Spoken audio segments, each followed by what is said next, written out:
and welcome to today's video. I hope you're having a fantastic day and enjoying the end of 2022.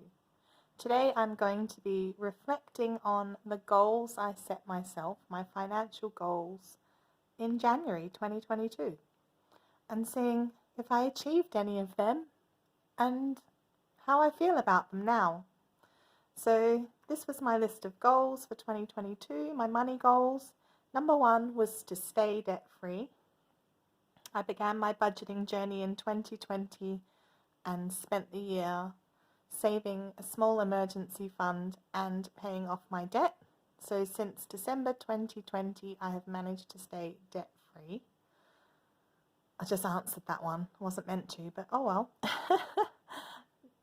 Should I answer them at the same time? I'm thinking I should. So here's my end of year reflection. So did I stay debt-free? Yes, I did. Hooray. It makes me feel good not to have debt anymore. My second financial goal was to save £2,000 towards my emergency fund. I managed to save a total of $2,200. When I was going through my budget book to see, it seemed like it was actually $2,195, but I'm calling it $2,200.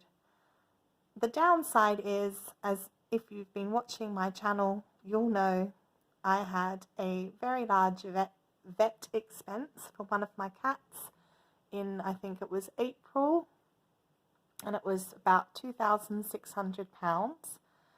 So I had to use £2,000 of my emergency fund, and I found £600 through my sinking funds. And I also used £200 of my emergency fund for dental work in August.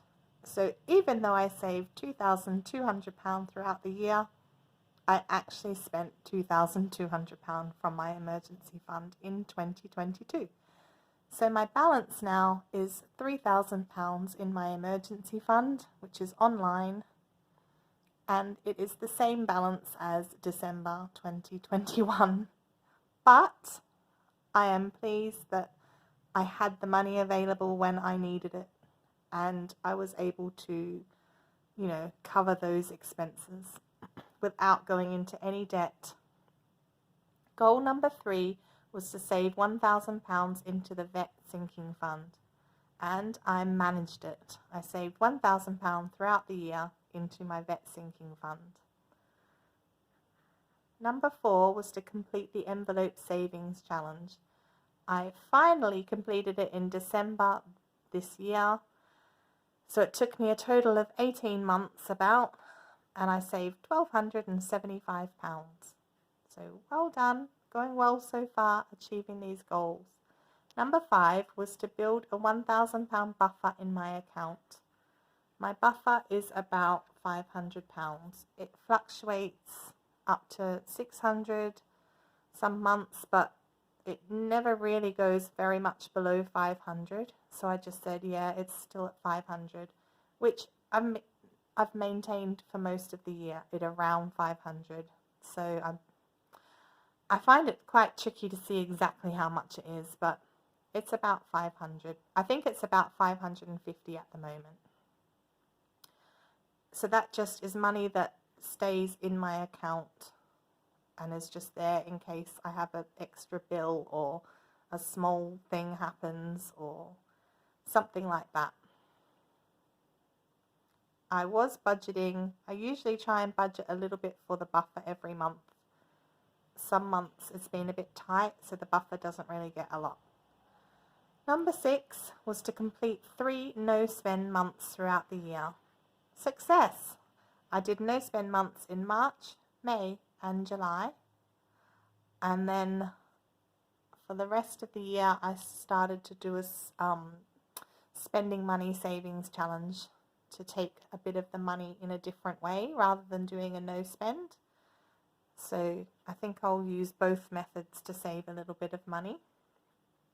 I'm going to do a no-spend in January. Number 7 was to set a no-spend category each month. No, I did not do that. I forgot all about that goal, to be fair. So it wasn't something I worked on. I'm sure in some months it definitely happened, but not intentionally. Number 8 was to be intentional with my spending. And yes, I think I was on the whole. Not perfect. I like spending money, but for most things I did try and wait before I purchased them. And I did spend money on craft workshops throughout the year, but that was my goal for the year. Like a personal goal was to do more craft workshops and enjoy being creative. So mostly, yeah, I was pretty intentional with my spending. Number 9 was to be positive and celebrate small wins and successes. That is ongoing. Yeah, I am usually a fairly pessimistic person, but I do try and celebrate the small wins and the big wins. And if I look back at these financial goals, I mean, overall, that is a successful year that I've achieved a lot, really, and I should be pleased, and I am pleased with all of that. Anyway, thank you for watching. Let me know down below how you got on with your 2022 money goals. I hope that you had success in some of them and that you can reflect on the positives of the journey that you've been on this year. Take care. Happy New Year. Bye.